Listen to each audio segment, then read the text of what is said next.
Hello everybody, ladies and gentlemen, welcome to this meeting of the Cabinet of Portsmouth City Council. Thanks very much indeed for coming. Judith, grab a seat. Claire, you're left on your own. Do come and sit with us, unless you want, unless you want to sit in the back. You're more than welcome. So, ladies and gentlemen, I'm told I need to tell you about the housekeeping things. There's no fire alarm plan, so if there's one goes, it's real. Please disappear out and assemble out by side Queen Victoria. And it's being live streamed, and we're all work for the council, so we don't get an option about not being shown. Okay, everybody happy? Great.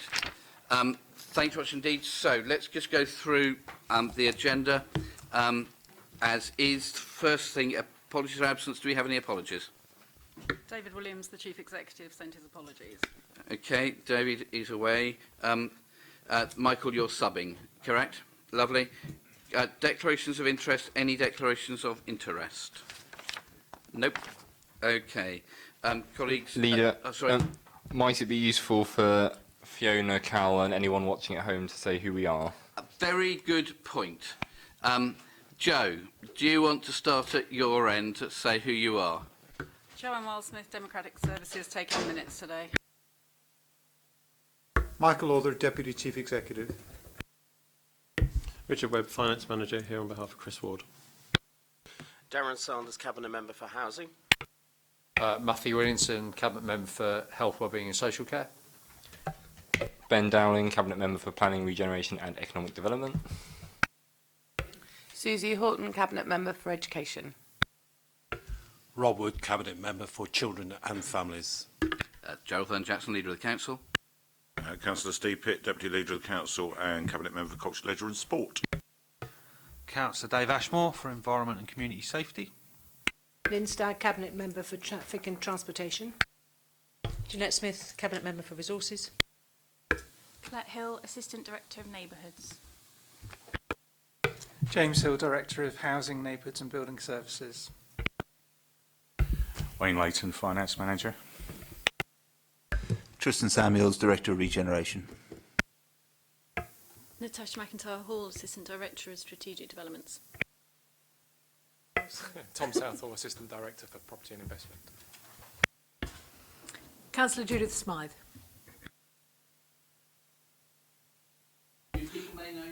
Cal Corkery, I'm a local housing activist and campaigner and here to give you deputation. Claire Udy, Councillor Charles Deeds. John Bell, I'm the Council's Human Resources, Legal and Performance Director. And Bruce Marr, Head of Harm Exploitation. And for people on camera, the person who hasn't introduced themselves is Fiona Cunningham from the News. Okay, thank you, Ben. Colleagues, item 3 is record of previous decisions. Colleagues, are you happy with the minutes of those meetings? Okay, moving on then, Portsmouth Youth Offending Team Annual Youth Justice Strategic Plan. Rob, do you anything you want to add to the report? No, well, obviously this is brought to approve the plan and the priorities in it. It's a very good report brought forward by Lisa Morgan, and the chair of it is Maggie Blythe, the local superintendent. Headlines are first-time entrance has reduced.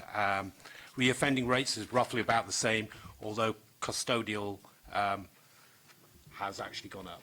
Okay. And colleagues, we're just passing this through to full council, for it's a full council decision to adopt or not. Colleagues, are you happy to pass this through to full council for their view? Yep. Okay. Thank you very much indeed. Next one, thanks, bro. Safer Portsmouth Partnership Plan 1820. David? Yes, a very good plan. We've been working on it. It shows just how much that even though the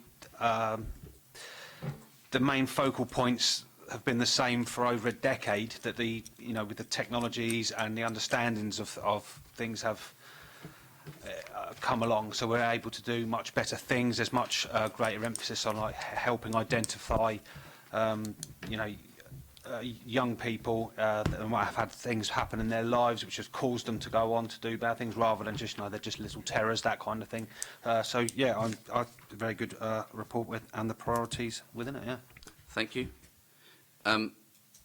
Again, we're sending this straight through to full council. Colleagues, are you happy to send this through to full council for their decision next week?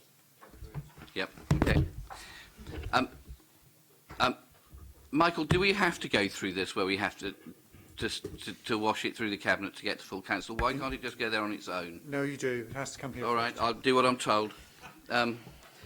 Okay, item 6. This is a real thing now, not just passing it on.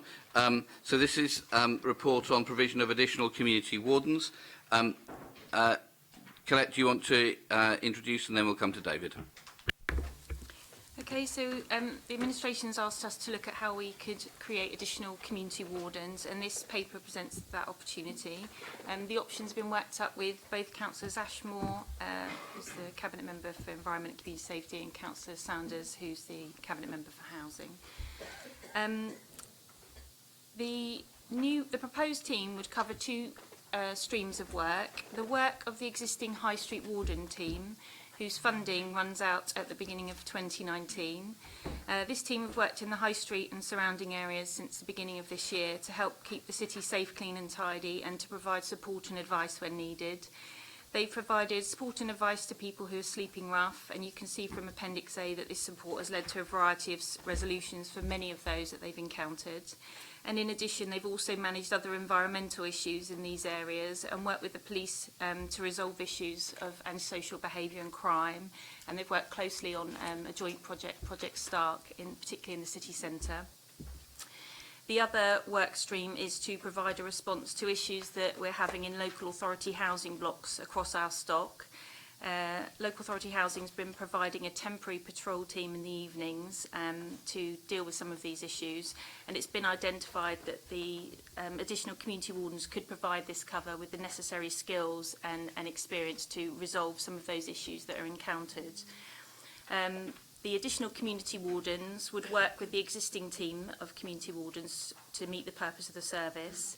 And by having this additional team, it would mean that we could provide a community warden response from 8 a.m. to 2 a.m. Monday to Friday, and from 10 a.m. to 2 a.m. at the weekends. All the community wardens would work as one team to address and identify issues across the city and in our local authority housing blocks.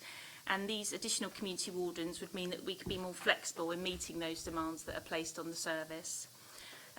Funding has been identified to provide this team in Appendix B, and the costs will be split between the housing revenue accounts, some money from portfolio, environment and community safety portfolio reserves, and also some money from the flexible homeless support grant.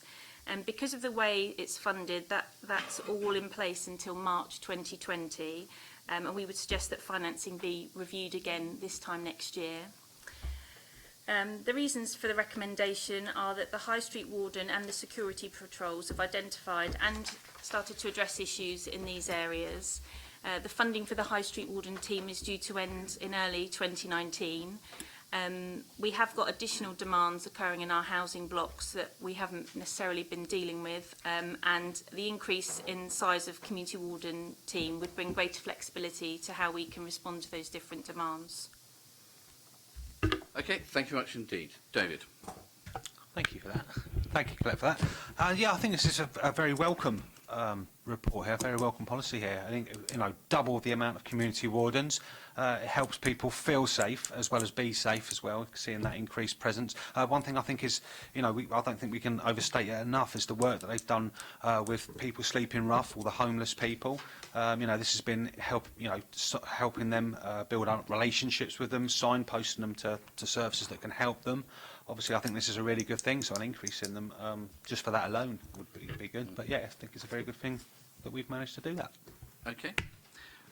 Rob and then Lynn. I'm glad to see that the hours are extending into the early hours in the morning, 4 a.m. within the blocks and 2 a.m. generally out there. If it proves successful, and there's been a lot of demand for overnight, because we are now a 24-hour economy effectively, if it proves successful in the future, will you look to reshape it a bit differently, just to give a bit more resource? Part of the recruitment will be to explain to any potential candidates that we want to be flexible with the hours, and so if everyone knows they go home at 2 o'clock and then we're having issues at 2 o'clock, we'll flex the rotas and things so that people can move. So for sure we'll look at where demand's hitting the service and what we can do to address that.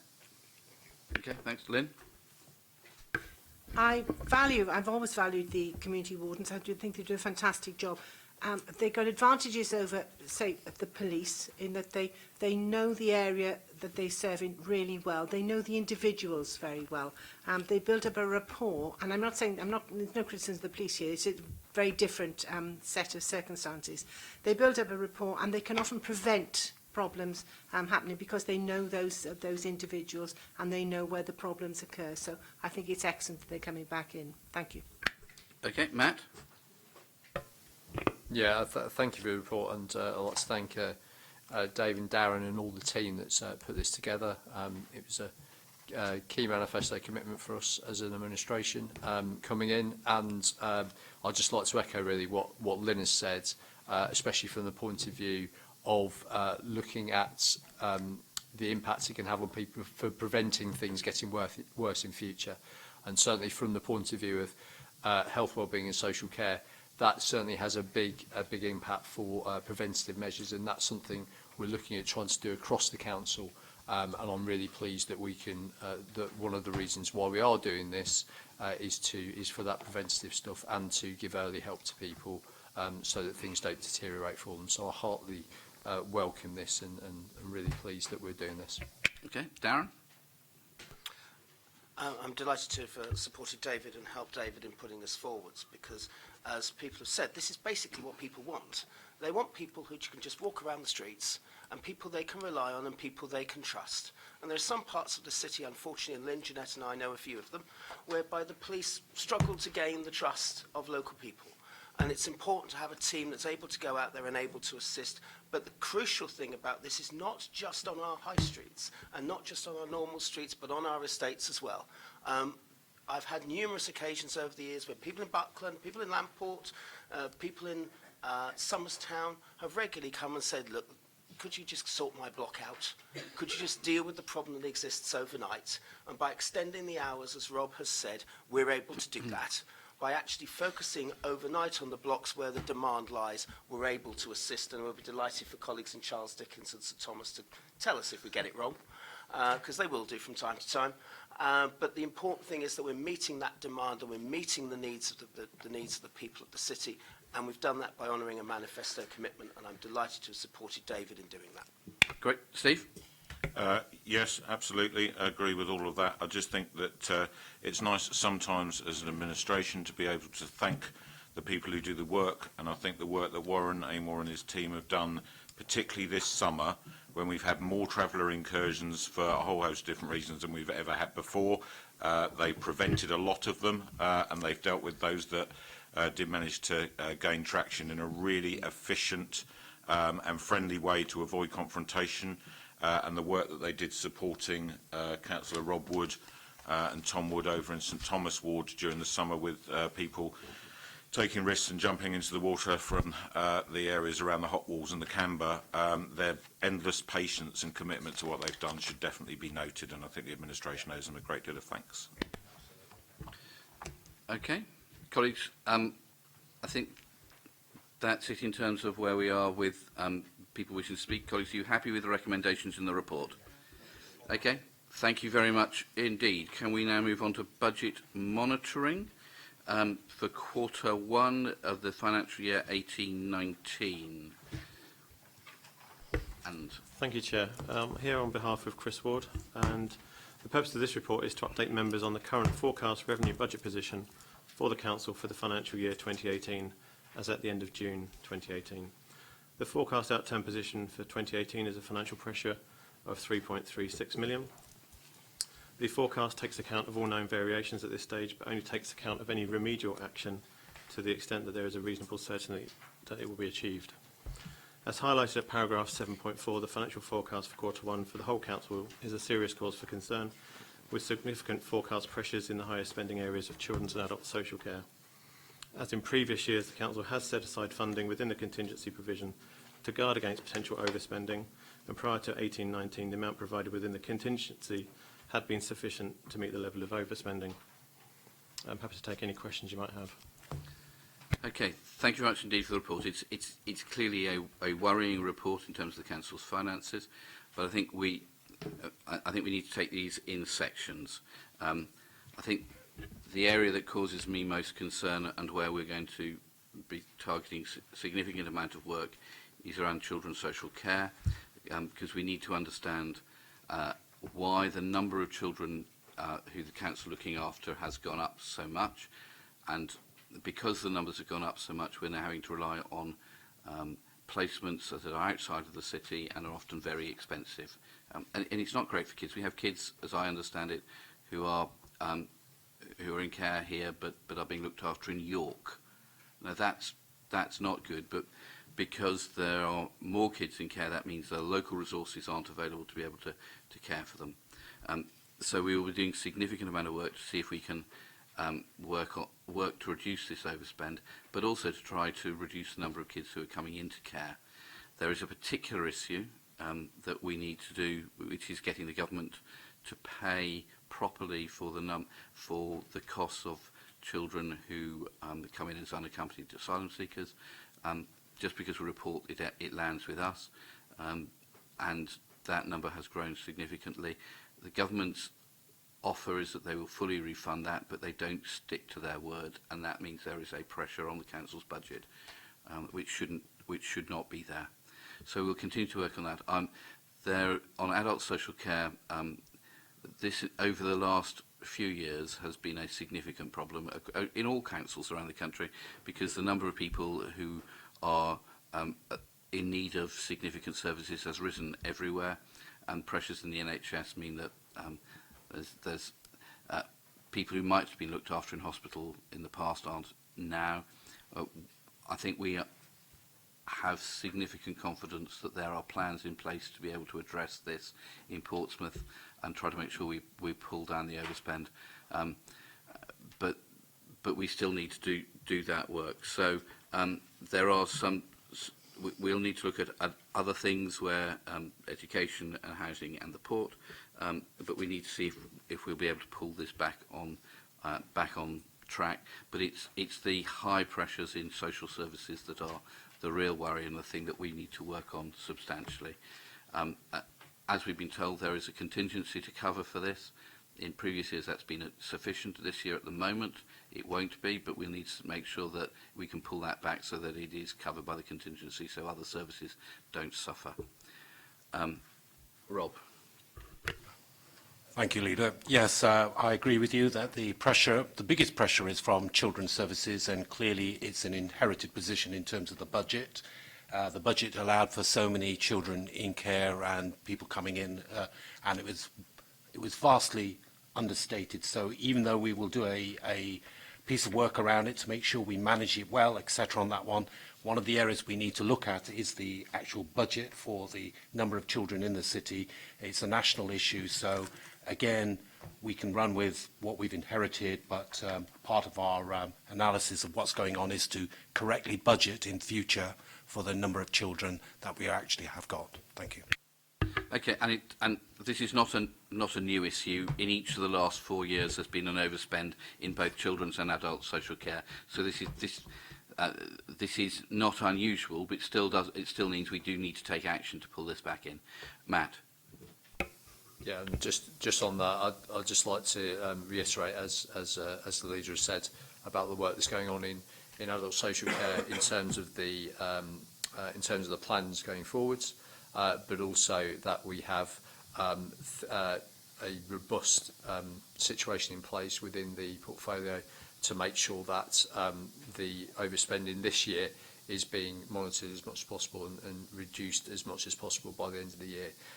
So I'd like to thank the officers for the work they're doing on that, because I know it's on very, very difficult circumstances, as the report says, where costs and pressures are just going up and demand for our services is ever increasing.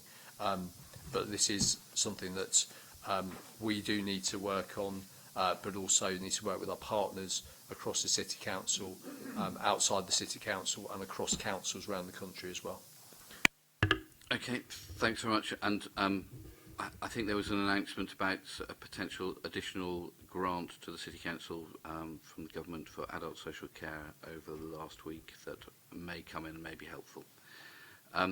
Okay, colleagues, thank you very much indeed for your contributions. Are you happy to accept the report? Yep. Okay, thanks very much indeed. Okay, we now move on to the 5 sites report. I've got colleagues Leader, you may wish to exclude press and public. Why? That's the next one.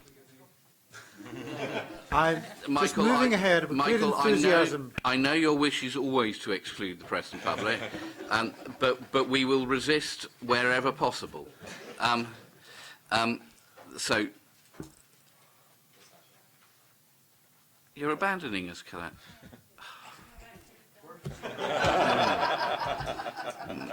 I am desolate. Okay, thanks very much indeed, Colin.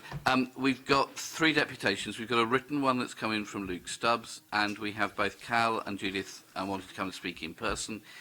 I wondered if it would be helpful, Cal and Judith, if it would be okay if Tristan and Natasha do their introduction before you speak. Would that be all right? Yeah. Okay. Tristan, Natasha. I'm actually going to let Natasha do this one. Okay, fine. Fire away. Thanks. Hi, I know I started with an introduction, but just because I'm relatively new here, my name's Natasha McIntyre-Hall, and I'm looking after strategic developments. So over the last few months, my team has been tasked with assessing many of the council's underutilised and underperforming assets with a view to redevelop over the short, medium and long term. We've created the Development Programme Enabling Board, or DPEB, which operates at an officer level across all directorates, including property planning, housing, procurement, finance and legal. Its purpose is to establish the requirements of the council and best match with the available assets.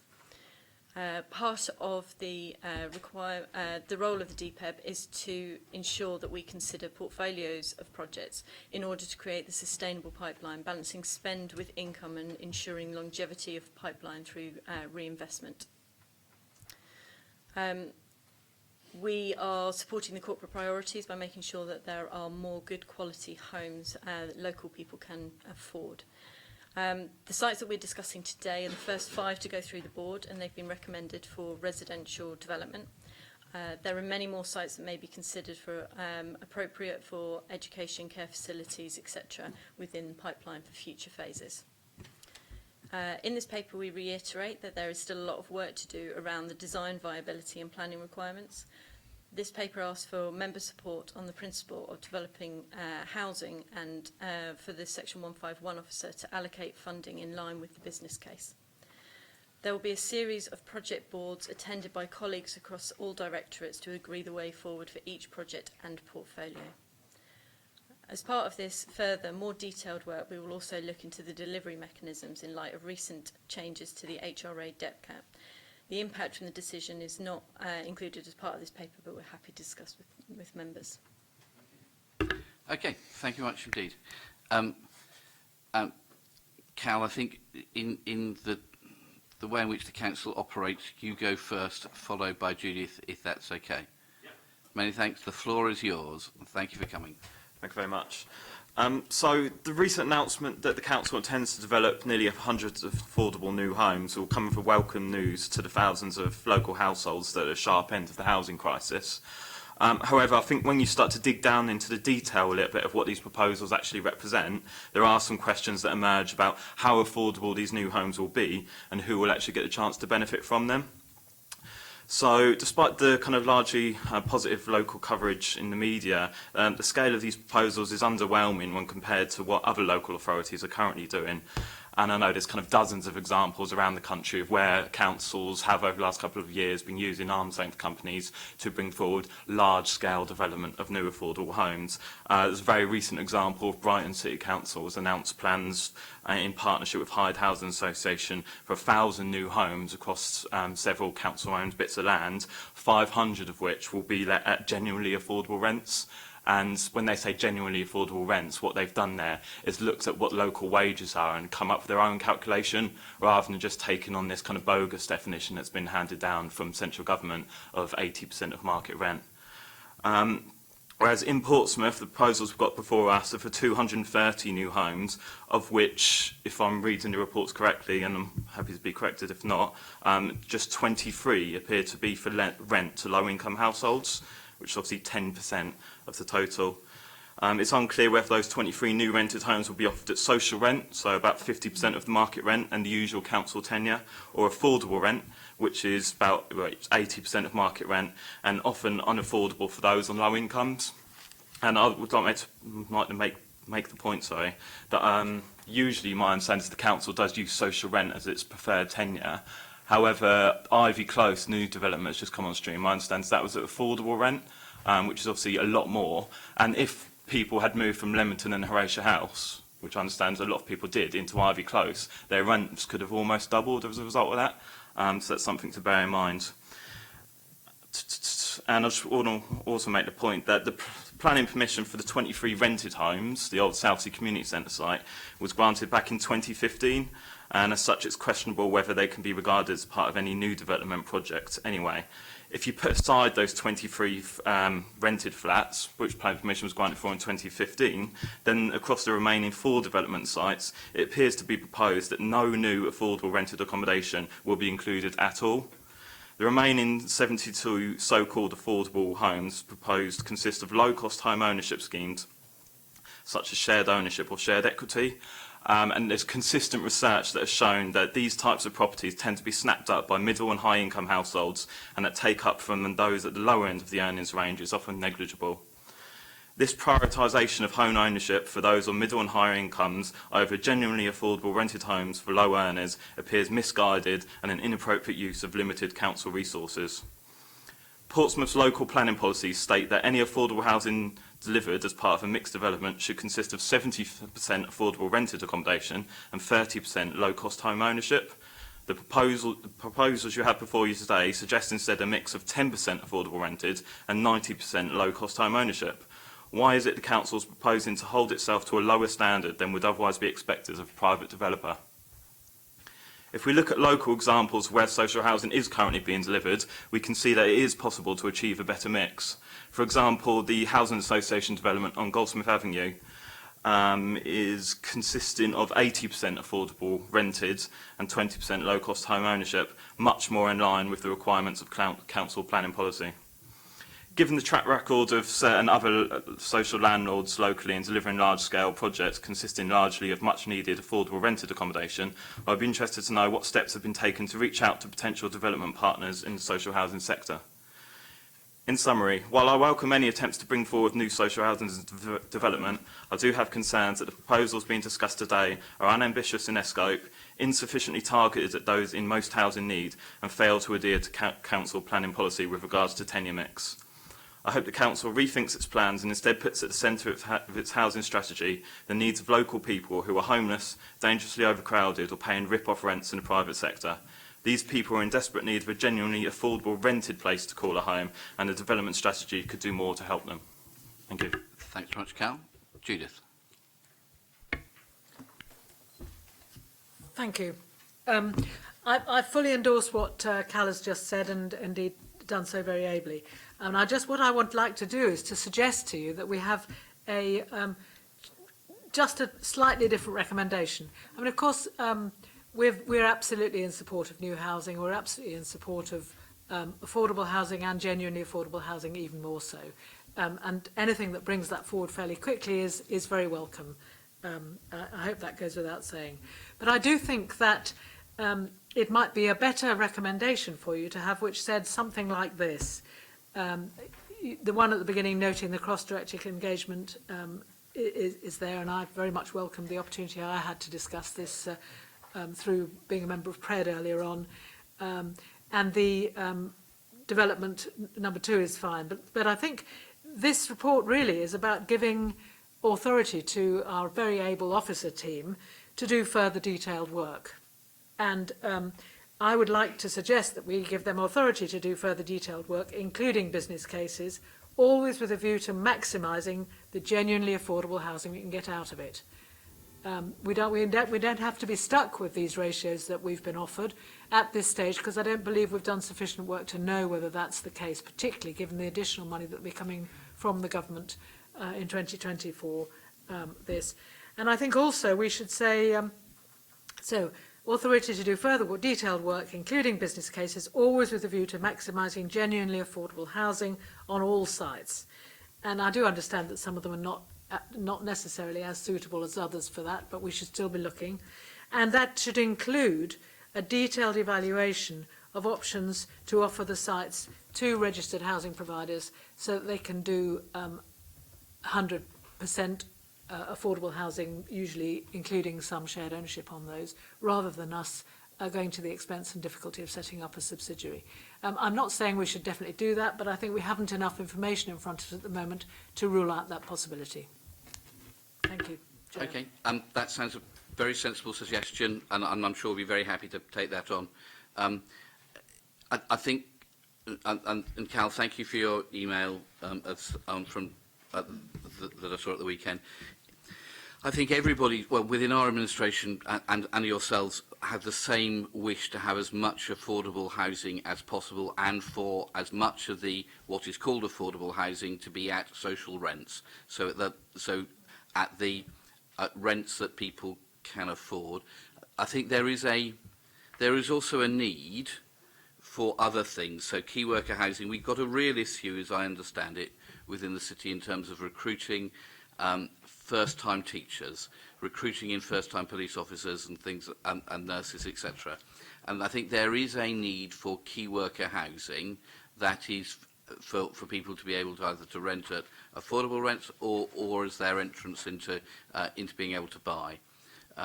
So I think there's a strong argument about having a mixture, but I think it is sensible to look to see if we can find ways of making sure that the maximum possible percentage of whatever is being built is at social rents. And I think the email that Ben sent Cal you earlier today said let's sit down and go through this. I'm very happy to do that. I think what we need to do is to look at the financing of this, because what we don't want to do is to set up a financial system where the development don't come forward because they don't wash their face financially, but we need to make sure that if it does come forward, it meets our needs and desires for as maximum possible affordable housing. So, Judith, very happy with your suggestion, and I think one of the issues we've got is whether we get grants from government or whether that can only go through registered social landlords. We have been attempting to get Homes England to build out the 82 affordable housing units that have got planning permission at Tipner, and where the registered social landlord has pulled out. Now, we as a council have met with the chief executive of Homes England to try to persuade them to let us build it out, and they won't. And we've got a categorical refusal. They just won't let us do it, which is really disappointing, and an area which has been derelict for at least 15 years, where we could have had people on site building social housing this autumn, but Homes England won't do a deal and won't let us do it, and that's hugely disappointing.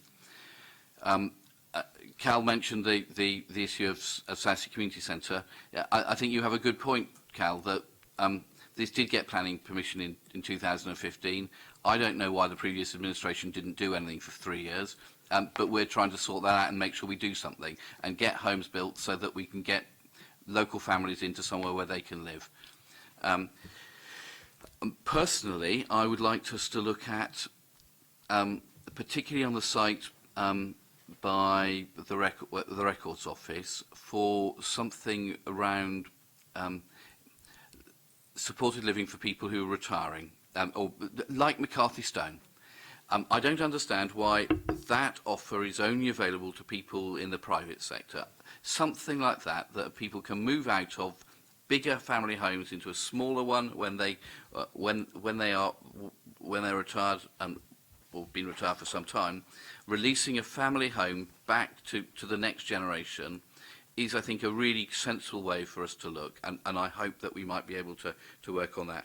But the offer is absolutely there for you to work with us to see if we can both achieve what we're both trying to do on this. And I think that the issue we have in terms of viability is a financial viability issue. What the good thing that we have, as opposed to the private sector, is we don't have to have a line that says profit. When I've sat down with developers and they said, "Oh well, we can't deliver any social housing because because we don't make any profit on it," what they mean is that they only make 20% profit, and please can we have 10 million quid in our back pocket? Here there isn't a profit because this is local government working to try to make sure we deliver this. I hope that's a useful introduction, and I look forward to being able to work with colleagues to be able to make sure that we are all happy that the maximum amount of social afforded housing comes out of this. Colleagues, Jeanette, I see you loitering. Yeah, sorry, Leader, I need to do a point of order. There is also a written deputation from Councillor Luke Stubbs. Yes, I think we need to look at that. There should be a written deputation. Yes, and as I said at the beginning of the item, that we've got it, and I presume people have read it. Thank you. I haven't got it. Okay, it should have been on your place in front of you. Let me pass that one to Well, you moved Lynn. us around, so... We've moved around, so you... We have more copies, Thank you very Leader, much. if anybody needs them. It all came to us by email as well, and we would have therefore have read it when it came by email. So, Judith, sorry, you did. I break all the rules, but quickly back. Just a point of clarification is that we seem to have got hung up on the idea that 30% of affordable homes is our policy. It isn't our policy, and I hope it's not. It's what has been required of us when we're dealing with private applications. And the beauty of a council, so minded, doing this, and a housing association doing it, is we can get much higher percentages. And I think it was a pity that this report was written in the assumption that 30% was good, when it isn't in these circumstances. That's all. I think 100% would be wonderful. It's what we can get. Ben. Thank you, Leader. I just want to emphasise a couple of points because I think we're actually very much on the same place. I'm not quite in the same place as Councillor Stubbs, and I'm sure I'll get to that in a moment. But in terms of scale, I want to emphasise that this is the first in a pipeline of future developments, and Natasha and the team will be bringing forward other council-owned sites in the future, both for housing but also for other community uses as well. That might, I don't know, a school, a community centre, a doctor's surgery, whatever might be appropriate to meet corporate priorities, not just of the council but also of public service across the city, and that's an important function of that DPEP. I keep getting the acronyms wrong. Then say the word. The Development Programme Enabling Board. So there's that element of it.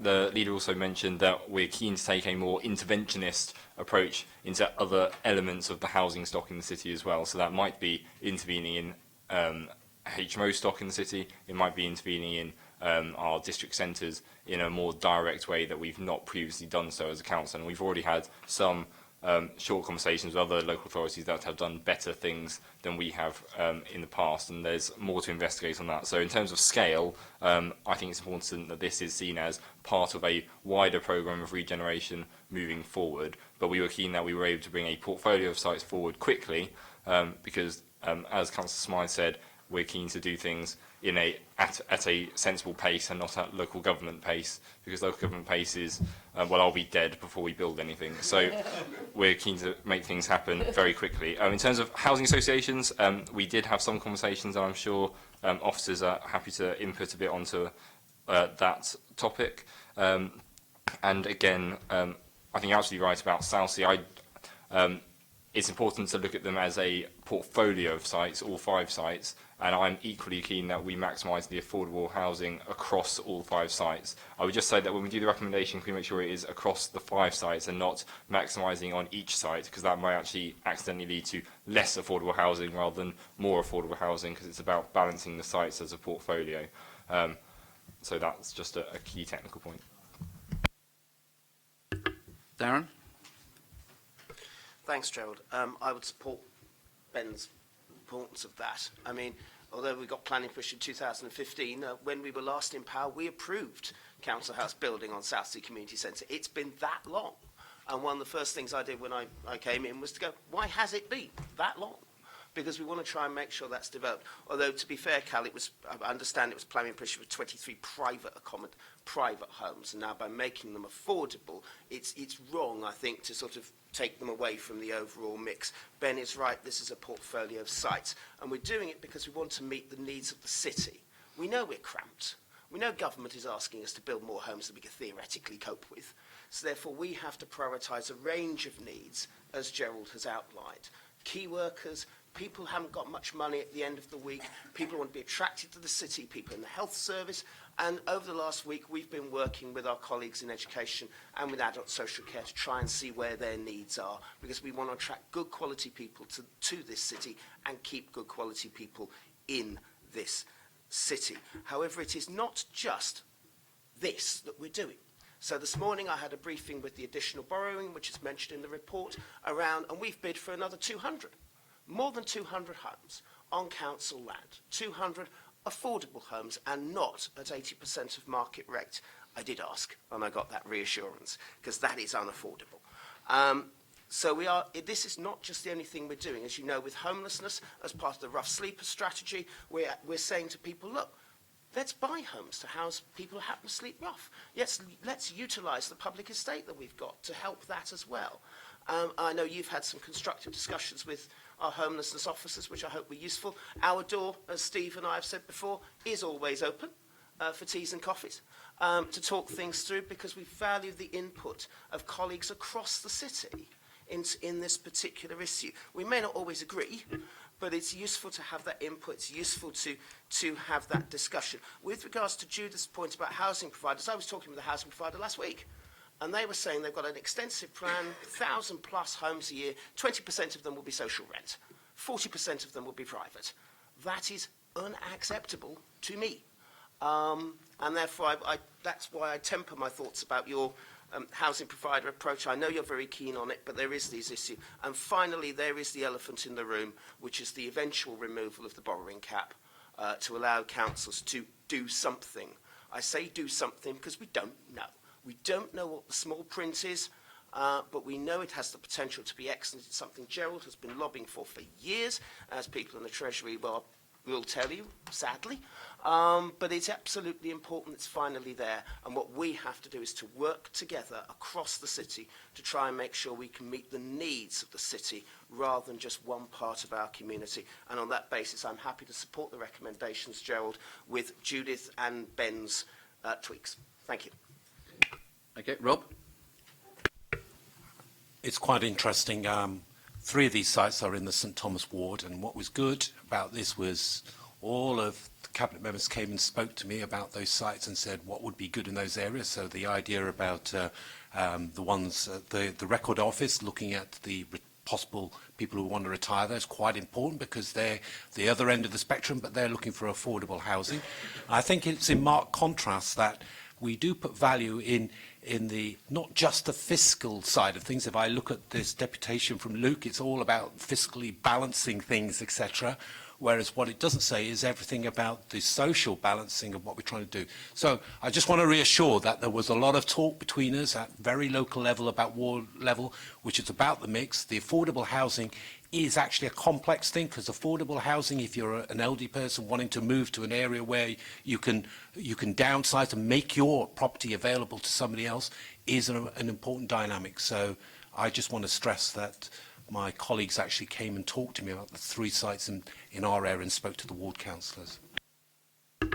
Okay, colleagues, I think that's it. So, colleagues, can I thank people who came to do deputations, and we'll see if we can set something up in the near future to come and work this through with you. Claire, as you're here, are you here because you're interested in this? Would you like to be included in that?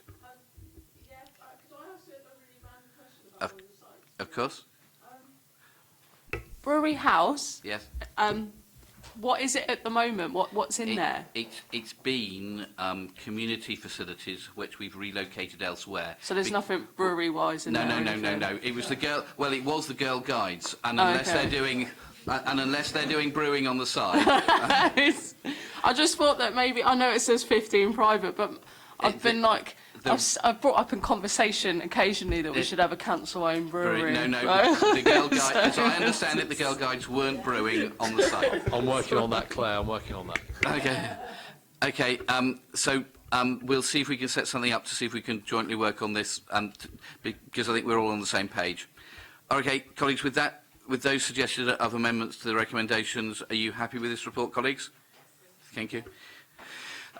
Ladies and gentlemen, we now move to exclusion of press and public. Unlike Michael, I am very keen we keep press and public in for everything. I am told we need to officially do this just to make sure that we don't refer to one exempt appendix, which is exempt appendix 3. Colleagues, can I ask, if we formally do this, can you not mention anything in exempt appendix 3, which means we can let everybody else stay? Leader, I'm happy with that. Okay, colleagues, are you happy with that? Thank you. So everybody else can stay. James, you really don't need to run away. Okay. Tom, thank you very much indeed for your report. Is there anything else you'd like to add to it that's not in it? Thank you, Leader. No, there isn't. I can highlight some points if you wish. Otherwise, I take the report as it stands. My presumption is that people have read it, and therefore we don't need to reiterate. Thanks, Tom, for the report. Very helpful, very useful, and thank you for the work that you've done on this and many other things for the city. I think all we're being asked to do, colleagues, is to note the report and to thank you for the information. Anything else anybody would like to add? Tom, just a reminder that listen to the news about investments in retail areas. Thank you. And I think we are very keen to make sure that I'm absolutely sure that Tom has and does. I think looking at the portfolio of things we have, it is better than some things that councils have bought around the country. But I think, as you will know, we are keen to make sure that we also invest within Portsmouth. So, Tom, thanks very much indeed for the report. Can we note this, colleagues? Thank you very much indeed, in which case that is the end of the meeting. Thank you very much, everybody, for attending.